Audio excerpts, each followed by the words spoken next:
मैंने आपसे वायदा किया था कि अपने किस्से और कहानियों में ना सिर्फ मैं किस्सा सुनाऊंगा बल्कि आपको तमाम जगहों पर भी लेके जाऊंगा और उन जगहों से परिचित करवाऊंगा ताकि कभी आप जाना चाहें तो जाके घूमें, आपको उसके बारे में पहले से जानकारी हो। नमस्कार, मैं हूं सर्वेश मिश्रा और इस समय मैं खड़ा हूं काशी में, यानी कि बनारस में।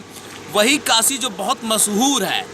फिलहाल मैं आपको उन 5 चीज़ों के बारे में बताऊंगा कि अगर आप काशी आते हैं और 5 चीज़ों को नहीं देखा तो आपने क्या देखा। मैं अपने सहयोगी रवि से कहूँगा कि वो आपको दिखाना शुरू करें कि हम इस समय नदी में खड़े हुए हैं। सबसे पहले तो यहाँ के मौसम को दिखाना चाहेंगे। वक्त है बाढ़ का इस काशी में, यानी गंगा में पानी बढ़ गया है। इसको बाढ़ तो नहीं कहेंगे, लेकिन पानी बढ़ने की वजह से यहाँ का नज़ारा बेहद ही खूबसूरत है। नाव को बीच में जाने की परमिशन नहीं है। आपको बताएं कि वो 5 चीज़ें जो अगर आप आते हैं बनारस में और नहीं घूमते हैं तो कहीं ना कहीं आपका बनारस आना अधूरा रह जाता है। सबसे पहले हम बात करेंगे कि गंगा में स्नान का। आप यही वो गंगा है जिसके बारे में ये कहा जाता है कि अगर आप गंगा में स्नान करते हैं तो आपके सारे पाप धुल जाते हैं और आप बहुत से तमाम ऐसे लोग भी हैं जो मोक्ष लेने के लिए यहाँ पर आते हैं। दूसरी चीज़ की बात करें, अगर आप गंगा यहाँ आते हैं बनारस में और अगर घाटों को नहीं घूमते हैं तो फिर आपने क्या घूमा। आपको यहाँ से दिखाना चाहूँगा कि क्योंकि ये मोबाइल बहुत दूर तक कवर नहीं कर सकता, ये आप देखेंगे वहाँ से लेके पीछे तक आपको 84 घाट नज़र आएंगे।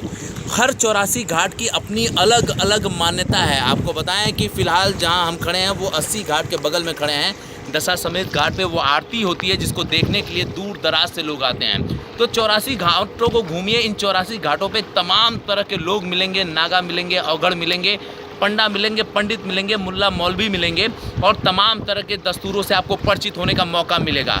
अगर हम तीसरी चीज़ की बात करें तो अगर आप यहाँ पर आते हैं और मंदिरों का दर्शन नहीं करते हैं तो फिर बनारस आना बेकार है। बाबा विश्वनाथ, बाबा भैरव, तमाम बहुत यहाँ कहा जाता है कि काशी के एक एक घर में तमाम मंदिर हैं, हर आदमी पुजारी है यहाँ पर। और अगर आप आते हैं और बनारस में घाटों पे मंदिर नहीं घूमते हैं या विश्वनाथ का दर्शन नहीं करते, सारनाथ का दर्शन नहीं करते, बौद्ध का भी मंदिर है यहाँ पे, हर धर्म का यहाँ मंदिर है, इसलिए अगर आप बनारस में मंदिर नहीं घूमें तो आपका कहीं ना कहीं बनारस आना अधूरा रह जाएगा। चौथी चीज़ की बात करूँ अगर मैं, तो अगर आप बनारस में आते हैं और इस घाट को घूमने के बाद, नदी को घूमने के बाद अगर आप आरती नहीं देखते हैं तो आपका बनारस आना अधूरा है। क्योंकि बनारस में जो सबसे महत्वपूर्ण है वो बनारस की आरती है।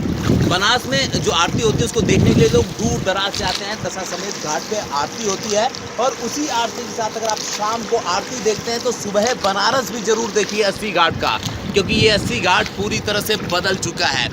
और वो 5वीं चीज़, अब वो मैं उस 5वीं चीज़ के बारे में बताने जा रहा हूँ जिसको अगर आपने बनारस में नहीं देखा, नहीं चखा, तो बनारस कहीं ना कहीं आपका बनारस आना अधूरा रह जाएगा।